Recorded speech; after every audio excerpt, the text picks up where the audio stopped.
Jitesna laijabu ngasidi koiba sum puthokpirakpani. Laijana jitesta koidana loinabaduda machinasu mabungnasu athingba thamdre. Kuina migi naksinaba kituna leiramlaba. Macha tombina jiteska loinabada harau mamon minok tamjaba hena haraujai. Makoina jitespu chingnarude. Mamang thaktagisu jitesna makoigi mateng pangkiba aduna mabu kanana te khanjai. Aduna ichamchamna loinajai. Adubu khara sangna thoklakle anido. Adubu mamagi kol khudakta laktuna machal yumda halaktre. Lambi chatpa angangsingna nupa amana garida namsinduna faduna pukre haibuna chingba pautam laklabada jites panthaba tawda mayumlomda adum laklabani laizabu puduna laizana so thokliba thodok aduda kariso haidre masu hena dum pakhache jitesna wajaba matawda jites numituma laijabu mayumda thamlamlaga machalbu thibani haiduna chatkre khangna chanaba kana leitabaga laiza tafomsu khangdre imungdugi miyoi khudingmaksu thodokduna laizabu thausarodre Nongalamdaida jites mayumda halakle. Mana lakpada machanupi yauroktabaduda hena kapkre nandila. Ayuk nungthalgum mayamdo tumba chaba khangda mapanda loina leinarami. Gari khamduna changlaklaga mangolge dari da famthai. Wari masado ngasaidagi kucha chatlubaduna. Adubo mamay haigalaktuna mamabu yinglakpani. Adubo mamabudi uda kana leitabi amagumna laizana mangol mataida tofom khangda leplambado hek urure. Jitesna hengari khamduna kumlakpaga laija manakta change hotnakhibani mabu mayumda thinbiyusu hainingkhibani adubu jitesna masa ichok chok thana famthakibaduda manak changsinba ngamda leptuna leikhibani jites wakhal khanglak ngasigi thodok-sina laijabu mikup khara kauthoklure kanasu khangnadaba mafam asida mabu naitumsu thamlambana kari khalamgani khalai laizagi manakta changlai aduga mabu munna yenglai laijasu kirup jitesta inkhacharei Jites machado tafum khangzade machalbu thiba phangdaba marak asida laizagi mityengi maron ma kakngawna ragle aduna laizagi piktaknabi khudangbo tapna monghadaba nupa magi makhut aduna thenglei pairei aduga imungda laizabu pusinbirei magi kada tawribadu ubada leptuna famduna leinaramba makhoi khara tingak changkhriba anituda yengduna lehawe mathangi ayuk anganbadani yangbagi geta ahal ahum leplare Ged hangduna changlakpada mapanda imungdugi mipum khuding wakhanaduna leirami ahal ahumduna changlakpada gyan takre aduna fida puthoktuna thari ahal amana tapna wari horei ngarangse aikhoigi ichanupa aduna adumgi ichanupi yaikhombibu puduna masa yanaduna lagle aduna aikhoi paw muktang handokpa chatludrabadi haiduna lakcharibani yangbana aikhoidi ngarangse Pawama ipang pangnadabana pulis ta supawase pirurabani adobo phare angang masalya narabadi luhongbi batari dana ado angang nipa sibu mamingna kari adagi sinphamna kari tawriba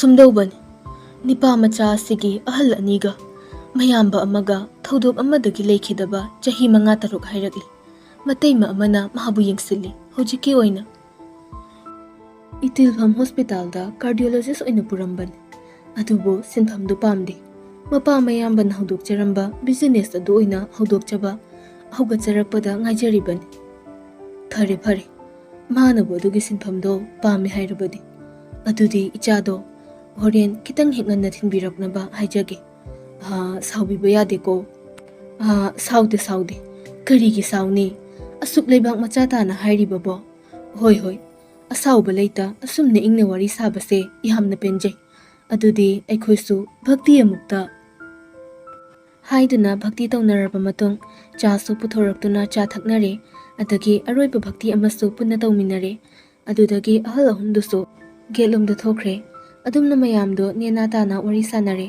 nandilana khangle nupado lamngan masoidana oigani haiba aduna manasu macha nupaga mapuroibagada tamle Wari loirakpada jitesna mapada yengduna tapna haire adudi baba ichalgiso atabi ama khangli aduna phihongdo piruru asongwi yumdasu ahalani geloinana pawma hando piruna ba haibabo yangbana hai angawba nupi mayumnabu paw karamna handoknage moina laklibasina loirene Nandilana machagi wado bab takre hujiktada thongjil mapanda leiriba laizada nungsina yenglei Hogale aduga laizabu khazekon sinbiduna imadi mathamarakta ichagi bhabko Saunu ko Thoibi Laisa tapna Saudi ma Nangbu kay lamdagino?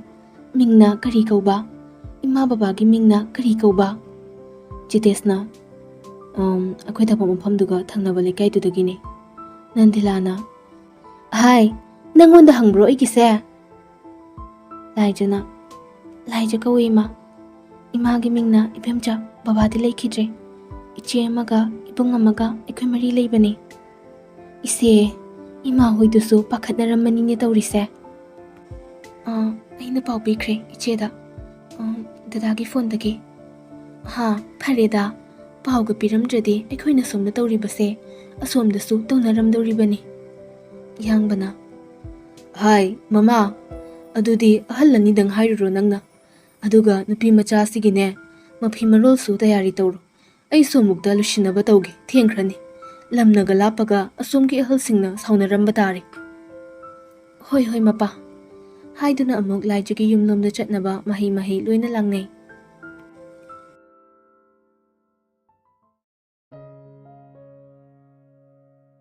Numidang pung 9 tarakpa adudani marup ahumdo ngasiso hanagum pulami Mothaigi yumda. Josna, Mothai bo, nama na pani na tawrise nang busuk ningsinbidra mal. Nanggi nama na pase.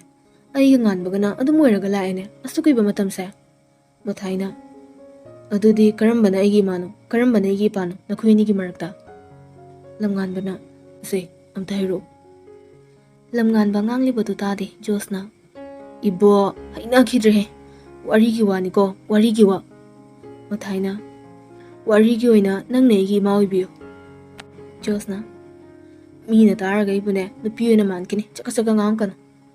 Mina taraga kidorage, kaisutore, kino ko, kino, ay leiri. Warido kadayda kadayda gyan mintana drabani, amadagi amada asumlakpada Sri Lanka yauke habado tawri. Josna wakalyam khanba saraga. Mi fataba mabuk sengdaba mina khanbu wakalnabu kayam jugot waram chaba wakaloinege. Lambi chatpada uhawdudana kawrudabadusu. Ma ubada kawrakte thairaga chatki haidana hekta khandawrimde. Aduda nattana machil yawba mi oiramagana amuk khaktaga uhawdudana kawkhidabado. Manga tarurak thengnara phawba kawramde haidana lekai sara salamdoribani. Aduna khango nangsu. Machil yawba mi is so danger. Mothaina, adudi seksindo mafamsidi mi fataba machil yawba kangbusidagi oileramedana. Josna, good. Nang so igaloy na bade krade singjaredana. Namane habada matik chadroise. Napa haba. As. Nang dinahan kay isa na chana pa oining leramizad oiredana. Marub haibani suoibani hesak.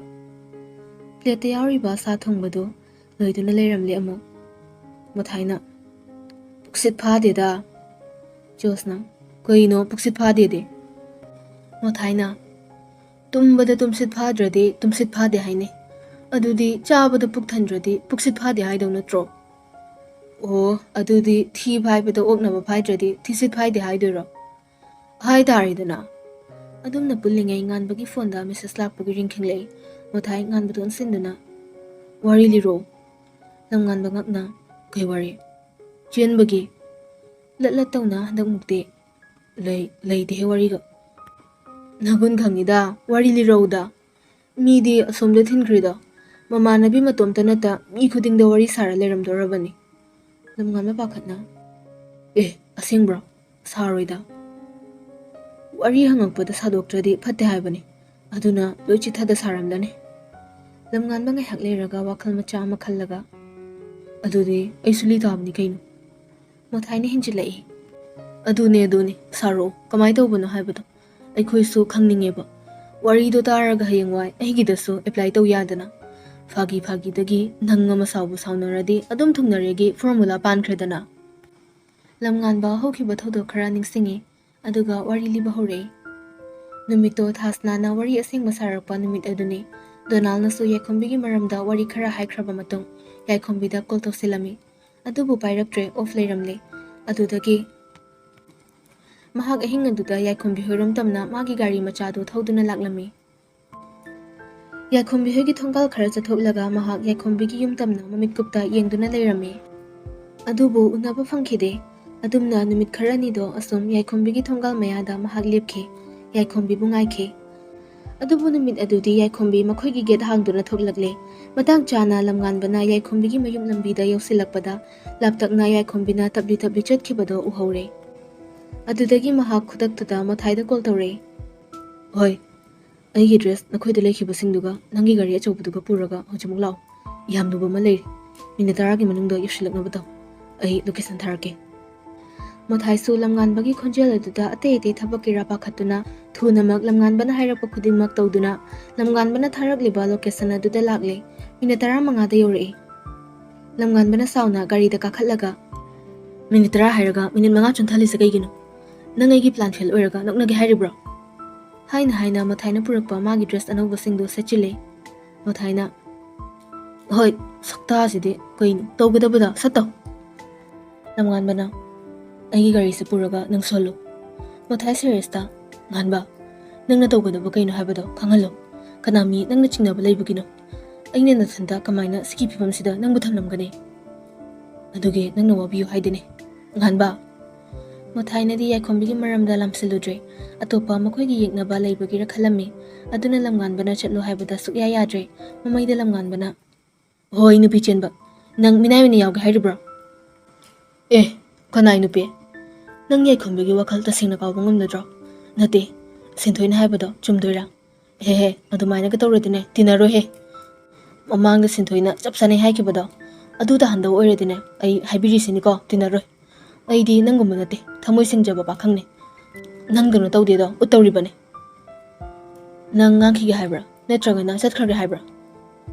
ꯍꯥꯏꯔꯒ ꯒꯥꯔꯤꯗ ꯌꯥꯎꯔꯤꯕ ꯅꯣꯡꯃꯩꯗꯨ ꯂꯧꯊꯣꯔꯛꯏ꯫ ꯃꯊꯥꯏ ꯁ꯭ꯋꯥꯏ ꯂꯥꯎꯏ꯫ ꯀꯥꯞꯇꯧ ꯃꯥꯜꯂꯤ ꯃꯁꯛꯇꯣ꯫ ꯑꯗꯨꯅ ꯁꯠ ꯀꯨꯝꯈ꯭ꯔꯦ ꯑꯗꯨꯒ ꯂꯝꯉꯥꯟꯕꯒꯤ ꯒꯥꯔꯤ ꯃꯆꯥꯗꯨ ꯄꯨꯗꯨꯅ ꯍꯟꯈ꯭ꯔꯦ꯫ ꯑꯁꯨꯝꯅꯁꯨ ꯂꯝꯉꯥꯟꯕ ꯇꯥꯅꯕ ꯃꯑꯣꯡꯗ ꯂꯥꯎꯔꯝꯃꯤ꯫ ꯅꯪꯒꯅꯦ ꯄ꯭ꯂꯥꯟ ꯐꯦꯜ ꯑꯣꯏꯔꯒ ꯊꯃꯣꯏꯗꯣ ꯀꯥꯏꯔꯣꯍꯦ꯫ ꯂꯝꯉꯥꯟꯕ ꯃꯊꯥꯏꯅ ꯆꯠꯈ꯭ꯔꯤꯕꯗꯨ ꯌꯦꯡꯂꯒ ꯌꯥꯏꯈꯣꯝꯕꯤꯅ ꯆꯠꯈꯤꯕ ꯑꯗꯣꯝꯗ ꯑꯃꯨꯛ ꯌꯦꯡꯂꯛꯏ꯫ ꯑꯗꯨꯗꯒꯤ ꯃꯃꯥꯏꯗꯨꯁꯨ ꯑꯃꯨꯕ ꯃꯆꯨꯒꯤ ꯃꯥꯛꯁ ꯑꯗꯨꯅ ꯈꯨꯝꯖꯤꯟꯈ꯭ꯔꯦ ꯑꯗꯨꯒ ꯂꯥꯛꯂꯦ꯫ ꯀꯗꯥꯏꯗ ꯆꯠꯈꯤꯕꯅꯣ ꯍꯥꯏꯕꯗꯤ ꯗꯥꯏꯔꯦꯛ ꯑꯣꯏꯅ ꯈꯪꯍꯧꯗ꯭ꯔꯦ꯫ ꯑꯗꯨꯅ ꯌꯥꯏꯈꯣꯝꯕꯤꯅ ꯂꯥꯛꯀꯗꯕ ꯂꯝꯕꯤꯗꯨ ꯑꯣꯏꯅ ꯒꯥꯔꯤ ꯈꯥꯝꯗꯨꯅ ꯂꯩꯔꯦ꯫ ꯉꯥꯏꯍꯥꯛꯀꯤ ꯃꯇꯨꯡꯗ ꯌꯥꯏꯈꯣꯝꯕꯤꯅ ꯂꯝꯕꯤ ꯃꯇꯥꯏꯗ ꯁꯣꯠꯂꯤ ꯇꯞꯂꯤ ꯆꯠꯂꯤꯕꯗꯨ ꯎꯕꯗ ꯃꯆꯤꯟ ꯆꯤꯡꯈꯠꯇꯨꯅ ꯅꯣꯛꯐꯦꯠ ꯇꯧꯈꯤ꯫ ꯑꯗꯨꯒ ꯒꯥꯔꯤꯗꯣ ꯁ꯭ꯄꯤꯗ ꯌꯥꯡꯅ ꯊꯧꯖꯤꯜꯂꯛꯇꯨꯅ ꯌꯥꯏꯈꯣꯝꯕꯤꯒꯤ ꯃꯅꯥꯛꯇ ꯕ꯭ꯔꯦꯛ ꯈꯪꯐꯥ ꯐꯥꯔꯒ ꯈꯥꯝꯈ꯭ꯔꯦ꯫ ꯈꯨꯗꯛꯇ ꯂꯝꯉꯥꯟꯕ ꯒꯥꯔꯤꯗꯒꯤ ꯀꯨꯝꯊꯔꯛꯇꯨꯅ ꯌꯥꯏꯈꯣꯝꯕꯤꯕꯨ ꯆꯞꯄꯣꯏ ꯊꯥꯡꯕꯣꯏ ꯇꯧꯅ ꯃꯃꯥꯡ ꯁꯤꯠ ꯑꯗꯨꯗ ꯊꯥꯡꯒꯠꯂꯛꯂꯦ꯫ ꯑꯗꯨꯒ ꯃꯈꯨꯠ ꯅꯥꯝꯃꯅ ꯒꯥꯔꯤꯒꯤ ꯊꯣꯡ ꯂꯣꯟꯁꯤꯟꯈ꯭ꯔꯦ꯫ ꯁꯤꯠ ꯕꯦꯜꯗꯨ ꯑꯃꯨꯛ ꯃꯈꯨꯠ ꯌꯦꯠꯅ ꯂꯥꯝꯗꯨꯅ ꯃꯈꯣꯏ ꯑꯅꯤꯃꯛꯀꯤ ꯄꯨꯂꯞ ꯐꯥꯖꯤꯜꯂꯤ꯫ ꯑꯗꯨꯒ ꯌꯥꯏꯈꯣꯝꯕꯤꯅ ꯃꯥꯒꯤ ꯇꯝꯄꯥꯛꯇ ꯐꯝꯍꯜꯂꯒ ꯃꯈꯨꯠ ꯑꯣꯏꯗꯨꯅ ꯃꯆꯤꯜ ꯃꯦꯟꯗꯨꯅ ꯒꯥꯔꯤꯒꯤ ꯁ꯭ꯇꯤꯌꯔꯤꯡꯗꯣ ꯃꯈꯨꯠ ꯅꯥꯝꯃꯅ ꯇꯧꯗꯨꯅ ꯊꯧꯗꯨꯅ ꯃꯐꯝꯗꯨ ꯊꯥꯗꯣꯛꯈ꯭ꯔꯦ꯫ ꯒꯥꯔꯤ ꯃꯅꯨꯡꯗꯨꯗ ꯌꯥꯏꯈꯣꯝꯕꯤ ꯐ꯭ꯔꯤꯡ ꯆꯣꯡꯉꯤ꯫ ꯂꯦꯡꯕ ꯍꯦꯟꯃꯜꯂꯛꯄꯗꯒꯤ ꯂꯝꯉꯥꯟꯕꯅ ꯉꯁꯥꯏꯒꯤ ꯅꯣꯡꯃꯩꯗꯨꯅ ꯑꯃꯨꯛ ꯌꯥꯏꯈꯣꯝꯕꯤꯒꯤ ꯃꯀꯣꯛꯇ ꯅꯝꯗꯨꯅ ꯀꯤꯍꯟꯕꯤꯔꯦ꯫ ꯑꯗꯨꯒꯤ ꯃꯇꯨꯡꯗꯒꯤꯗꯤ ꯌꯥꯏꯈꯣꯝꯕꯤ ꯇꯨꯃꯤꯟ ꯂꯩꯈ꯭ꯔꯦ꯫ ꯒꯥꯔꯤꯗꯨꯁꯨ ꯅꯦꯅꯥ ꯇꯥꯅ ꯊꯧꯔꯛꯂꯕ ꯃꯇꯨꯡ ꯒꯦꯠ ꯑꯃꯒꯤ ꯃꯌꯥꯗ ꯈꯥꯝꯈ꯭ꯔꯦ꯫ ꯐꯥꯔꯤꯕ ꯁꯤꯠ ꯕꯦꯜꯗꯣ ꯇꯞꯅ ꯂꯧꯊꯣꯛꯏ ꯂꯝꯉꯥꯟꯕꯅ꯫ ꯑꯗꯨꯒ ꯃꯤꯔꯛ ꯅꯥꯔꯛ ꯌꯦꯡꯗꯨꯅ ꯒꯥꯔꯤꯒꯤ ꯊꯣꯡ ꯍꯥꯡꯂꯦ꯫ ꯌꯥꯏꯈꯣꯝꯕꯤꯒꯤ ꯃꯆꯤꯟ ꯃꯦꯜꯂꯤꯕ ꯃꯈꯨꯠꯇꯨꯗꯤ ꯂꯧꯊꯣꯛꯇꯦ꯫ ꯆꯞꯇꯨꯅ ꯑꯃꯨꯛ ꯊꯥꯡꯗꯣꯔꯛꯂꯦ ꯌꯥꯏꯈꯣꯝꯕꯤꯕꯨ꯫ ꯑꯗꯨꯒ ꯒꯦꯠꯀꯤ ꯄꯤꯟ ꯅꯝꯕꯔꯗꯨ ꯅꯝꯃꯤ꯫ ꯑꯗꯨꯒ ꯍꯥꯡꯗꯨꯅ ꯅꯨꯄꯤꯗꯨꯕꯨ ꯊꯥꯡꯗꯨꯅ ꯄꯨꯁꯤꯜꯂꯛꯂꯦ꯫ ꯒꯦꯠ ꯍꯦꯛ ꯂꯥꯡꯁꯤꯜꯂꯛꯄꯒ ꯌꯥꯏꯈꯣꯝꯕꯤꯒꯤ ꯃꯦꯜꯂꯤꯕ ꯃꯆꯤꯜ ꯑꯗꯨꯁꯨ ꯊꯥꯗꯣꯔꯛꯂꯦ꯫ ꯆꯨꯝꯅ ꯂꯦꯞꯍꯜꯂꯛꯄꯗ ꯉꯥꯏꯔꯤ ꯌꯥꯏꯈꯣꯝꯕꯤꯅ ꯂꯝꯉꯥꯟꯕꯒꯤ ꯃꯊꯕꯥꯛꯇ ꯃꯈꯨꯠ ꯑꯅꯤ ꯆꯪꯗꯨꯅ ꯏꯟꯊꯣꯛꯂꯒ ꯁꯥꯎꯅ ꯍꯥꯏꯔꯛꯏ꯫ ꯅꯪꯅ ꯈꯜꯂꯤꯁꯦ ꯀꯩꯅꯣ? ꯑꯩꯁꯤꯕꯨ ꯏꯌꯥ ꯌꯥꯕꯤ ꯅꯨꯄꯤ ꯑꯣꯏꯅ ꯎꯕ꯭ꯔꯣ?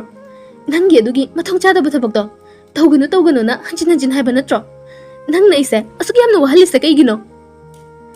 ꯍꯥꯏꯗꯨꯅ ꯀꯞꯈ꯭ꯔꯦ꯫ ꯂꯝꯉꯥꯟꯕ ꯃꯃꯥꯏ ꯈꯨꯝꯕꯤꯕ ꯃꯥꯛꯁꯇꯣ ꯂꯧꯊꯣꯔꯛꯂꯦ꯫ ꯑꯗꯨꯒ ꯅꯪ ꯑꯩ ꯈꯪꯕ꯭ꯔꯣ?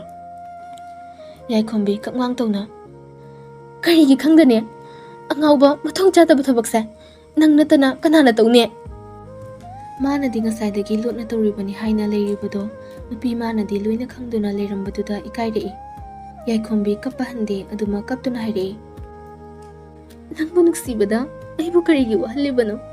ꯑꯩ ꯋꯥꯔꯦ꯫ ꯅꯪꯕꯨ ꯅꯨꯡꯁꯤꯕꯁꯦ ꯑꯩ ꯑꯁꯨꯝꯅ ꯋꯥꯔꯛꯀꯅꯤ ꯈꯜꯂꯨꯗꯦ꯫ ꯑꯗꯨꯕꯨ ꯅꯪꯒ ꯂꯥꯞꯅꯔꯅꯤ ꯈꯜꯂꯨꯕ ꯃꯤꯀꯨꯞꯇꯁꯨ ꯍꯦꯟꯅ ꯋꯥꯍꯟꯕꯅꯤ꯫ ꯑꯁꯨꯛ ꯀꯨꯏꯕ ꯃꯇꯝꯁꯦ ꯑꯩꯒꯤ ꯄꯨꯛꯅꯤꯡꯒꯤ ꯋꯥꯕꯨ ꯈꯪꯕꯤꯗꯕ, ꯑꯩ ꯀꯔꯝꯅ ꯂꯩꯔꯝꯒꯅꯤ ꯈꯪꯕꯤꯗꯕꯅꯤ ꯅꯪ꯫ ꯅꯨꯄꯤ ꯃꯥꯒꯤ ꯄꯦꯟꯗꯕ ꯄꯥꯎꯗꯝ ꯑꯗꯣ ꯅꯨꯄꯥ ꯃꯥꯅꯗꯤ ꯃꯐꯝꯗ ꯑꯣꯏꯅꯔꯤꯕꯅꯤ ꯈꯟꯗꯣꯛꯂꯛꯂꯦ꯫ ꯑꯗꯨꯕꯨ ꯀꯗꯣꯝꯗꯒꯤꯅꯣ ꯌꯥꯏꯈꯣꯝꯕꯤꯒꯤ ꯃꯥꯕꯨ ꯅꯨꯡꯁꯤꯕꯒꯤ ꯋꯥꯍꯩ ꯊꯣꯛꯂꯛꯂꯤꯕ ꯋꯥꯍꯩ ꯈꯔꯗꯨꯅ ꯃꯥꯕꯨꯁꯨ ꯀꯞꯍꯜꯂꯦ꯫ ꯃꯄꯤ ꯇꯞꯅ ꯇꯥꯔꯛꯂꯦ ꯅꯨꯄꯥ ꯃꯥꯁꯨ ꯅꯨꯄꯤ ꯃꯥꯒꯤ ꯑꯁꯦꯡꯕ ꯅꯨꯡꯁꯤ ꯁꯛꯇꯝ ꯑꯗꯨꯗ꯫ lamnganba masagi mapibu teithokchunge nungsibi magi maithongi pirangdo hana teithokpirei makut achauba adu tapna thangalaptuna nupi mana penjekadaba maongda nupa magi chinbaldagi wahayu inasu kangthorei pukninggi asengwa paudam khara taibang kanana nangboy ginaktagi lapna pugi hunarapada aini yaro nangi minuk amana aiki wakhal ingna leiba ngambani aduga nangi pirang amana aibu pothahan bangamandana su thambani kaurabra adungai aina haikibado nangdi aigi thawaini karamba hakchangna thawai mabu yauda hingba ngambage thawai nangna chatkrabadi hakchangi suduma mangki badabani aduna thwai nangkapkanu adumna mapanduda anido nungsimit yang ngahak yang nari adudagi lamnganbana hairi ai gari se amten selake he thojilake ba nang gitsango hoi aina gari da kakringe amuk chenkine chelo he lamnganbano I aduga gari dustu thojilakle aduga punna yumda changminare changak na lamnganbana hangle mai su khomiba aduga nangna aini irailena khanglambasidani aidi ngakluri nangse lairasine aina ngahaktuda khallurise nang oina khandokpadi araiba thabakni mama amana miyam maraktagi machabu khanbada luna thoktabagum ainasu nangbu miyam maraktagi khanbadi laina thoi khangdeda aisa nangna mahi jaduga toksin bikrabra nang udabada aina nangi maikai bu thizaba nangi khonjal dadabada aina nangi khonjal bu khorangba khangde aisa nangbu phangdrasu nangi maithong uchaba ngamdrasu nangi mami budi aigi inaktagi lapna leheningde nangi namida dum netlaga natung kuin inaraga leninge kamanung na changlakle thari bu sofa du da yakhomi famki lamngan ba changlaktuna masu fami adugi yakhombige magi makut na chena paisalaktuna punsige aigi imida nangmune thanduna nangi khodangbo aina chena samduna aina chatpa mafam khudingda nangbu puragani nangbu kidunungdaso aina thadoklar thoi ai nangbu nungsi heba waisa chinbaldagi yangna thokrabasu nangi napana yangna takrabasu thamagi asengbu ihulasi nangna ubiram namit kharani nangni famdagi lapkhibada ai hinglabasu asiba thawa yaudabagum nenkibani mikupsingda ai amuk anhalak haningchri nangaibu thadoktunadi chatkinu kaigumba kanda nangnaibu sauningba waruba pendaba lerakpada aibu semdoknaba chance amadi nangna pibiramu kaigumba kanda saubudagi ngahaki fathaba ngamda nangbu laina chatkra haina hairakibadi yai adubu thoi kaubana mikuptuna loikibada aina thirakadabase ati kana nate nangbuni tata tapna kaurakpani lamnganbasu nuksina khommi haw amukasu haw yaikhombi nukche yaikhombi minuk tangawraba lamnganba masagi uhulbu fajin mangamlakje aduna momonaribi ningol magi chimbal damna nupa magi khra kanglaba chimbal naksinki nupi dustu tumin lekre machi lengda